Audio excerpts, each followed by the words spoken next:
నేను చేయను. నా గోషామేళ ప్రజలు నాకు గెలిపిస్తున్నారు. నాకు ఎలక్షన్లో ఇట్లాంటి కూడా సపోర్ట్ చేయలే. ఎప్పుడు కూడా ఎలక్షన్లో నాకు ఏమి కూడా సపోర్ట్ చేయలే. మూడోసారి కూడా గోషామేళ ప్రజలు నాకు గెలిపిస్తున్నారు. రాజీనామా ఇచ్చే అసలు అది ఆ ఛాన్స్ కూడా రాదు. నేను ఈయన కూడా ఏం చేస్తారో చేసుకోండి. గతం కూడా చెప్పినా ఇప్పుడు కూడా చెప్తున్నా.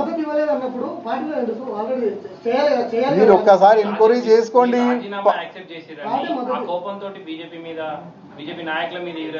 నేను ప్రతి ఒక్క మెసేజ్ మీరు చూసుకోవాలి. నేను ప్రతి ఒక్క మెసేజ్ తప్పు ఉంది అని కార్యకర్తలతో చర్చ చేసుకోండి. నేను ఇచ్చిన ప్రతి ఒక్క మెసేజ్ కార్యకర్తలకి ఫేవర్గా ఉంటుంది. నా మెసేజ్ వాళ్ళు చేస్తున్న తప్పులు ఓకే, బీజేపీలో ఉన్న కొంతమంది భయపడి మాట్లాడరు. వాళ్ళకి పదవి భయం ఉంటుంది, పోస్ట్ భయం ఉంటుంది, ఏదో ఒక ప్రాబ్లం వాళ్ళకి ఉంటుంది. అందుకోసం వాళ్ళు మాట్లాడతలేదు. కానీ నాకేం ఆశ లేదు. గతంలో కూడా లేకుండే, ఇవాళ కూడా లేదు. ఎప్పుడెప్పుడు బీజేపీ వాళ్ళు ఇవాళ ఓపెన్ చెప్తున్నా, ఎప్పుడెప్పుడు మీరు తప్పు చేస్తే అప్పుడప్పుడు నేను మాట్లాడతాను.